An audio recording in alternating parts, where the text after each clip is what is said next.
téléspectateurs, bienvenue encore dans notre émission de Bout en Bout. Bout en Bout est une émission du centre professionnel L'Œil d'Expert.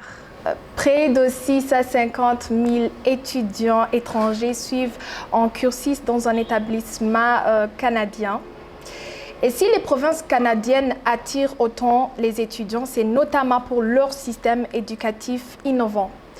Le Canada, il comporte 95 universités et certaines d'entre elles font partie des meilleures au monde.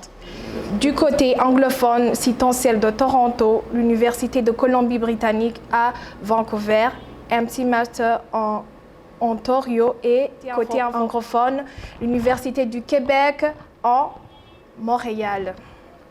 Aujourd'hui, sur notre plateau, nous avons eu l'honneur d'accueillir Gordien Rougavier. Bonjour, monsieur. Oui, bonjour, madame. Merci d'avoir accepté notre invitation. Merci beaucoup pour votre invitation.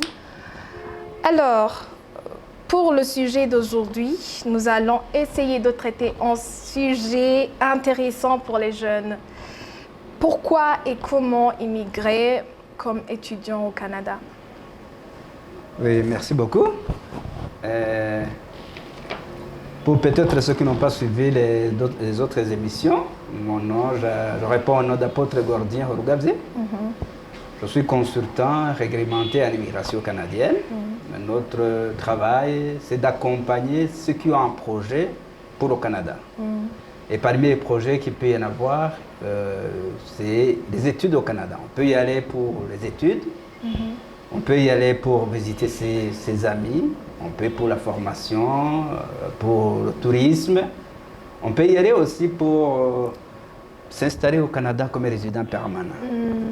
Et comme vous venez de poser la question, savoir comment on peut aller au Canada comme étudiant, c'est une option, comme vous venez aussi de le signaler. Il y a plus de 650 000 étudiants qui font un cursus. Des étudiants étrangers qui font un cursus au Canada. Ça veut dire que c'est un choix pour plusieurs. A priori, c'est possible. Bah, reste à savoir si c'est facile ou pas, mais c'est possible. Parce que si 650 000 parviennent à y être, c'est que c'est accessible et que c'est possible. Et c'est possible, effectivement, d'aller faire les études au Canada. Dans toutes les provinces du pays. Il faut juste en avoir le besoin, s'informer et faire les démarches nécessaires pour pouvoir y aller. C'est possible. Ouais. Et pour aller directement aux questions, M. Gordien, quelles sont les exigences pour immigrer en tant qu'étudiant au Canada? Merci beaucoup pour la question. Pour aller au Canada, comme étudiant, il y a 2 étapes. La première étape, c'est chercher une admission dans une université de votre choix, de votre convenance, selon votre préférence en tant que formation ou que carrière. Et la deuxième étape, c'est le visa. On doit d'abord chercher l'admission dans une université, après, il faut chercher le visa. Et pour l'admission, la plupart des fois, les exigences sont diverses, mais généralement, il faut présenter les prérequis, ce que vous avez fait comme formation. Si vous avez fait le secondaire, si vous êtes au secondaire, vous pouvez présenter les bulletins que vous avez déjà accomplis. Si vous voulez aller à l'université, il faut montrer que vous avez fini le secondaire avec des documents scolaires.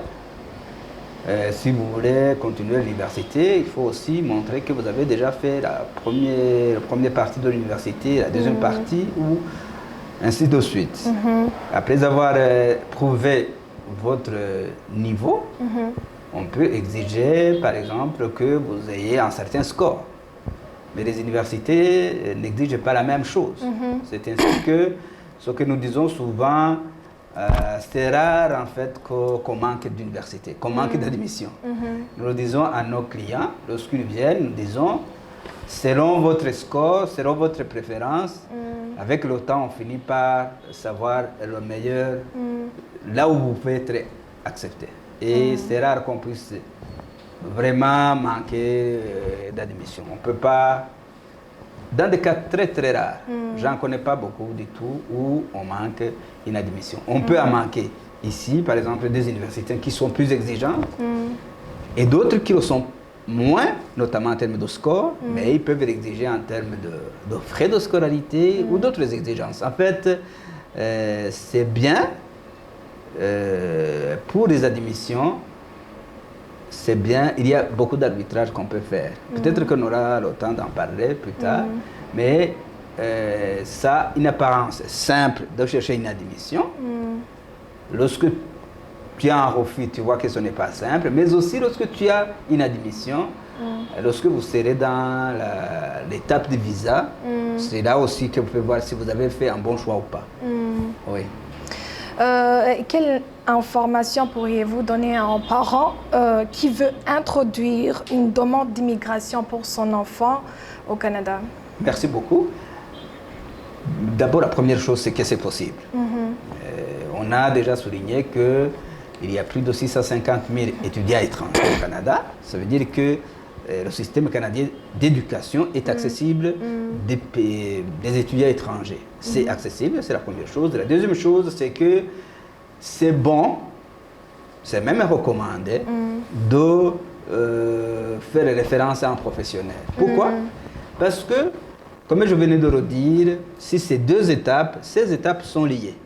Vous pouvez demander une admission facile, mais compte tenu du budget que ça exige, ça peut vous être difficile de démontrer que vous avez les moyens dans la deuxième étape pour le visa. Vous pouvez demander une admission facile dans une formation qui en soi peut ne pas mériter, selon les yeux des agents de l'immigration, ne pas mériter que vous ayez demandé cette admission. Par exemple, vous dites, je vais faire l'histoire au Canada. C'est vrai que ça peut être facile d'avoir une section d'histoire, mais que les agents de l'immigration voient que vous allez financer vos études pas au triple, à 10 fois le coût dans votre pays, à une formation qui apparemment est aussi disponible dans votre pays, donc tu peux avoir de la difficulté à avoir le visa lorsque vous avez déjà l'admission. Raison pour laquelle je dis, c'est bon de faire recours à un professionnel, même pour l'admission qui est apparemment facile, parce que l'admission, c'est pas difficile, mais c'est facile, mais il y a un arbitrage à faire. Quel est l'arbitrage à faire? C'est que la formation soit pertinente pour motiver les frais que vous allez payer pour. Parce que le coût des études au Canada, comparativement à ceux qu'on paye dans beaucoup de pays africains, c'est beaucoup plus que 10 fois. Donc, si vous allez faire, par exemple, une formation en anglais, et que vous vous dites que vous décidez d'aller le faire au Canada, c'est possible, mais sache que ça peut avoir des difficultés à convaincre les agents de l'immigration que vous allez payer 10 fois le prix d'une même formation disponible. Ça, c'est le premier arbitrage à faire, c'est sur le coût. Mais aussi sur... Ça, c'était juste sur la formation. Sur le coût aussi, si vous pouvez avoir accès à une admission facile, mais lorsqu'il sera temps de démontrer que vous avez les moyens de payer les études au Canada, ça peut être très difficile. Alors que si vous pouvez faire le recours à un professionnel, qu'est-ce qu'un professionnel fera? C'est que peut-être avec le temps, il sait les universités les moins chères en termes de frais.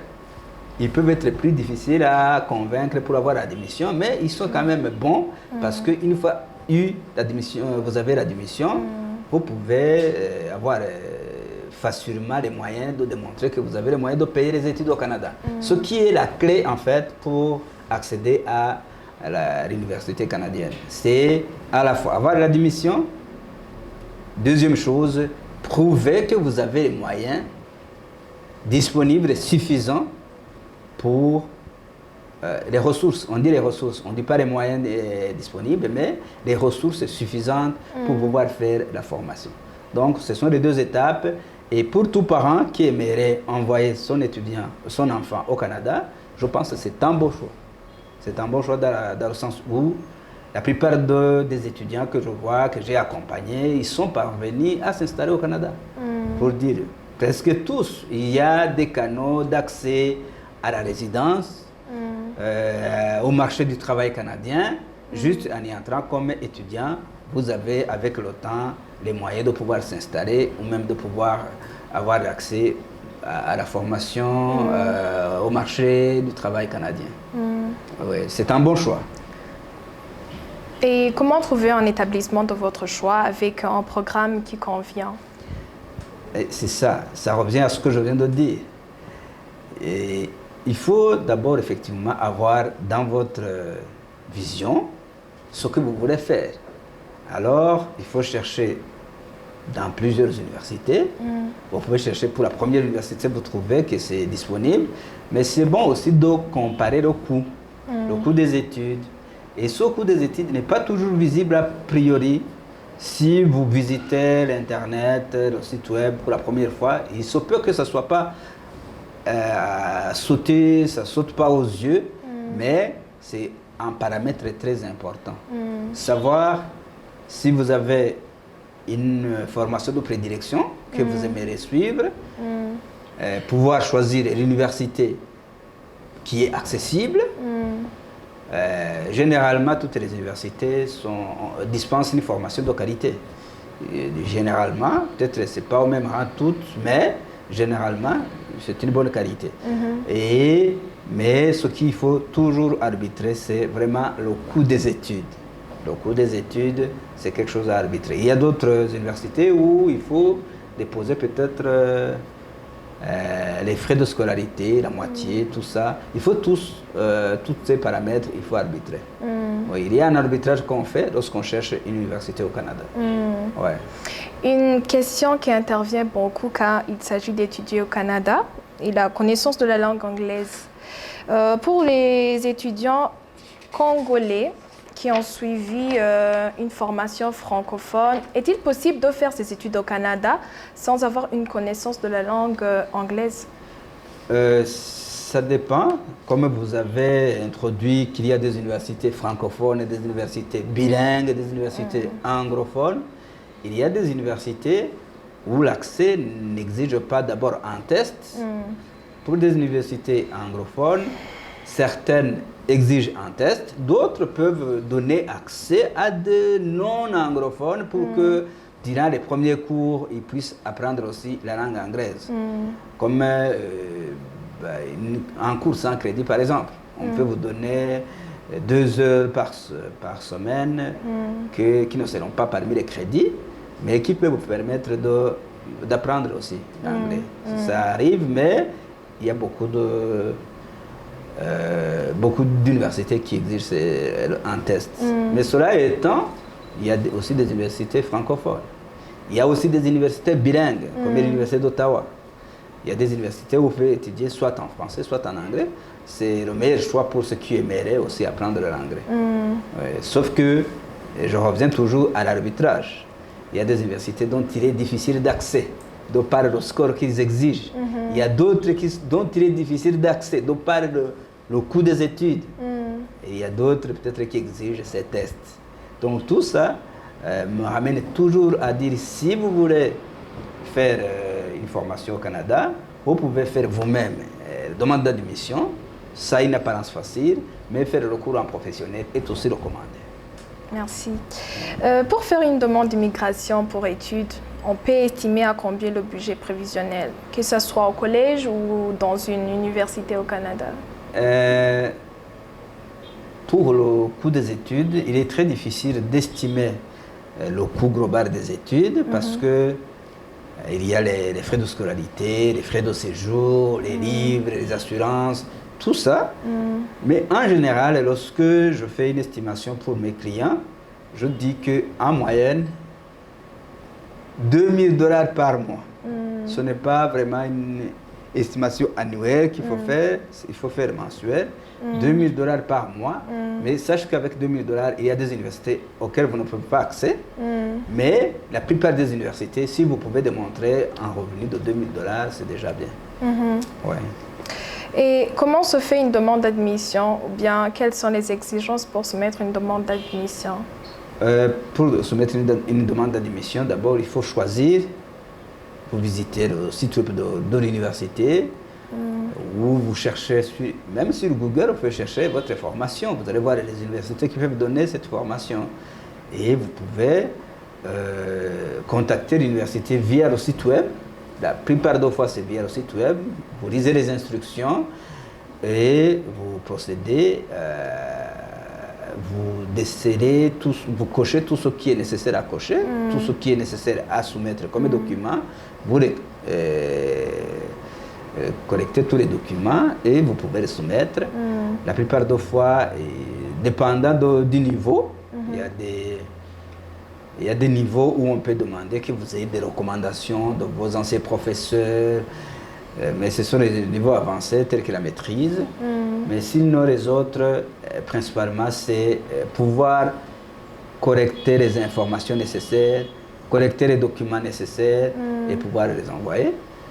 La plupart des fois, c'est pas très très difficile. Oui, sauf que, je répète toujours, l'arbitrage, le non-dit, ces choses qui n'apparaissent pas a priori, sont importants. C'est important que vous sachiez le coût des études là-bas, comparativement à d'autres universités. C'est important que vous voyez que quand même la formation est pertinente pour vous de pouvoir aller la faire au Canada. Ouais. Nous savons que des fois, les étudiants sont obligés d'autofinancer leurs études. Parlez-nous du type de permis de travail post-universitaire disponible pour les étudiants étrangers. Ok, merci.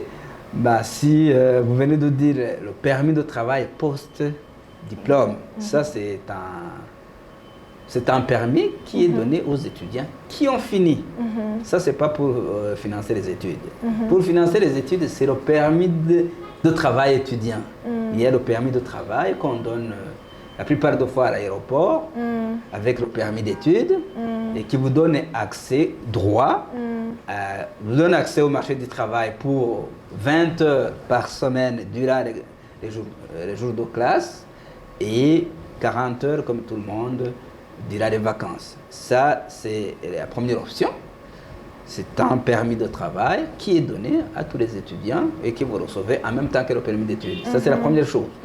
La deuxième chose, c'est le permis de travail post-diplôme. Le permis de travail post-diplôme, il est accordé à ceux qui ont fait un cursus au Canada, que vous ayez fait jusqu'à 8 mois et plus.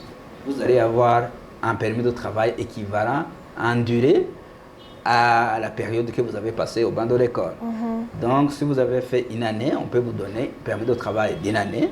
Si vous avez permis de travail post-diplôme d'une année, si vous avez fait 3 ans, on peut vous donner 3 ans de permis de travail post-diplôme. C'est là, effectivement, où les étudiants peuvent avoir le temps de préparer les dossiers pour une installation au Canada, pour la résidence permanente, pour faire connaissance du marché du travail. Et plus tard, il y a plusieurs options qui s'ouvrent dans leur démarche pour la résidence permanente. Cela revient à signaler le fait que le fait d'aller étudier au Canada, ce n'est pas juste pour les études, mais c'est aussi un canal, une porte d'accès sur le marché canadien, sur la société canadienne, pour être canadien aussi. Merci beaucoup. Et à combien de fois le permis d'études supérieures est-il renouvelé et quelle est la durée d'un permis de travail post-universitaire? Pour le permis d'études, aussi longtemps que vous n'avez pas encore fini vos études, mais quand même que vous avez fait vos études de manière régulière, on peut toujours demander qu'il soit reporté. Aussi longtemps que vous avez une inscription, on peut vous donner, vous pouvez renouveler le permis. Si vous êtes toujours en bon terme avec l'immigration, vous pouvez. Et cela, peut-être, ça me permet de le dire, lorsque un document au Canada va expirer, c'est important de le faire réglementairement. Selon la loi d'immigration, il ne faut jamais être en retard sur quoi que ce soit, parce que ça a des conséquences très, très fâcheuses. Il ne faut pas dépasser les délais, il faut introduire la demande à temps. À temps, ça veut dire, si on a dit c'est 30 jours avant l'expiration, il ne faut pas que ce soit 29 jours, que ce soit 31 jours. Il faut que ce soit 30 jours au minimum, pas 29. Si vous introduisez à temps le renouvellement d'un document, votre statut demeure aussi longtemps que vous n'avez pas de réponse. Ça, c'est important. Et ça, c'est important pour ceux qui sont au Canada. S'il y a des gens qui me suivent, qui sont déjà au Canada, si votre permis, votre visa, quelque chose, un document, un statut, peut expirer prochainement, vérifiez les délais où il faut introduire la demande. Parce que le jour où vous aurez déjà introduit la demande et qu'il est reçu, votre statut est gelé. Donc, vous resterez toujours dans les mêmes conditions aussi longtemps que vous n'avez pas encore de réponse. Supposons que votre permis expire dans 31 jours et que vous soumettez votre renouvellement aujourd'hui. Si vous avez soumis le dossier à temps, même si on vous répondait dans une année, votre permis sera toujours valide. Vous pouvez toujours faire ce pourquoi vous êtes permis de faire, ce qui vous est permis de faire. Donc, c'est important de souligner ça. Sinon, chaque fois que ça expire et que vous avez les raisons de pouvoir renouveler, vous pouvez introduire. Et pour le permis d'études, ça c'est pour le permis d'études et tout autre document de statut, mais aussi pour le permis de travail. Le permis de travail, il faut introduire le renouveler. Et le permis de travail post-diplôme, souvent, sauf dans des conditions exceptionnelles, il n'est pas renouvelé. Si on vous a donné 3 ans, c'est pour que vous puissiez vous organiser pour la résidence permanente, pour tout, sauf dans des conditions telles que lorsqu'il y avait le Covid, qu'on pouvait renouveler encore, mais de manière réglementaire, le permis d'études, le permis de travail post-diplôme n'est pas renouvelé. Ça veut dire qu'on vous donne 3 ans pour une formation de 3 ans, 2 ans pour une formation de 2 ans, une année si vous avez fait une formation d'une année, et la plupart des fois, il n'est pas renouvelé. Et c'est pendant ce temps-là qu'il faut profiter pour chercher les documents de résidence, un permis de travail, un séjour, quelque chose comme ça. Ouais, donc, il n'y a pas un nombre de fois où il faut renouveler. Ceux qui sont renouvelables, on peut les renouveler autant de fois que nécessaire et que c'est pertinent, et que vous convainquez les services d'immigration que c'est pertinent. Ceux qui ne sont pas renouvelables peuvent être dans des conditions définies par la loi. Merci beaucoup. Et après expiration du permis, y a-t-il moyen d'obtenir un autre visa de transition? Par permis et visa, c'est différent. Votre permis peut être toujours valide pendant que votre visa est expiré. Cela, ça veut dire que chaque fois que vous allez sortir du Canada, vous ne pouvez pas entrer à moins d'avoir un autre visa. Mais le permis, vous pouvez l'avoir. Par exemple, le visa peut expirer pendant que le permis est toujours valide. Donc, tout est renouvelable. On peut renouveler chaque fois que vous êtes en bon terme avec la loi sur l'immigration. Je l'ai répété, je ne le dirai même pas assez, qu'il ne faut jamais contrevenir à la loi sur l'immigration, parce que ça a des conséquences très, très fâcheuses. Et comment est-ce qu'un étudiant qui a fini ses études au Canada peut-il bénéficier en statut de résident permanent? Merci beaucoup. J'ai commencé à le dire que la plupart des fois, aller au Canada, ce n'est pas souvent juste pour les études. C'est que des gens pensent que c'est le meilleur moyen d'atteindre la résidence permanente le plus rapidement possible. Effectivement, lorsque vous avez fait vos études au Canada, vous avez beaucoup plus de chances de pouvoir être éligible aux divers programmes d'immigration permanente que celui qui a fait les études ailleurs. Cela étant, même si vous avez fait les études ailleurs, vous pouvez postuler pour l'immigration permanente et ça réussit. Il y a beaucoup de programmes qui recrutent à l'international des immigrants permanents. Mais pour ceux qui ont fait des études au Canada, il y a une facilité parce qu'il y a même un score qu'on donne si vous avez travaillé au Canada, si vous avez étudié au Canada, qui fait que vous ayez un avantage considérable par rapport à ceux qui ont fait des études ailleurs. Mais cette couloir, ce canal existe quasiment pour tout le monde. Quasiment pour tout le monde. Ceux qui ont fait des études au Canada, ils ont des passerelles où ils peuvent passer de la résidence temporaire à la résidence permanente. Il y a beaucoup de programmes dans ce genre. Si nous revenons encore une fois sur le choix d'établissement, parlez-nous des établissements d'enseignement désignés. Oui, c'est une qualification qu'on a donnée à certains établissements. Je pense que c'était pour régler un certain nombre de problèmes d'immigration. Ils ont vu que peut-être il y avait des établissements qui accordaient des admissions de manière moins rigoureuse et que les gens pouvaient juste venir pour avoir le visa, pour avoir le permis de travail, tout ça. Alors on a un peu restreint, on a choisi un certain nombre d'établissements, beaucoup, quoi qu'il en soit, beaucoup, à qui on a donné un numéro pour que c'est à base de ces numéros qu'on reconnaît que cet établissement, avec cette admission, tu peux demander le visa. Et même ces permis de travail post-diplôme, ça fait référence aussi à un certain nombre de critères, quitte à ce qu'il y a des établissements, si tu fréquentes d'autres établissements, vous pouvez ne pas avoir de permis de travail post-diplôme. Et ça m'amène encore à souligner le fait de pouvoir faire référence à un professionnel, même si demander une admission paraît facile, c'est toujours important de faire référence à un professionnel parce que vous pouvez avoir une référence facile, une admission facile, mais qui ne donne pas toutes les exigences, tout le paquet d'avantages qu'un étudiant peut avoir, notamment accès au marché du travail, que ce soit pendant les études, que ce soit après les études. C'est important. Les établissements désignés, ils ont ce statut de par le gouvernement pour pouvoir faire une certaine rigueur dans l'immigration. Ouais. Merci beaucoup d'avoir répondu à nos questions. Amis téléspectateurs, vous qui nous suiviez, c'est ici que prend fin notre numéro de l'émission Bout en Bout dédié au programme d'immigration. Si vous avez des questions, surtout n'hésitez pas à nous contacter sur l'adresse ci indiquée. Merci.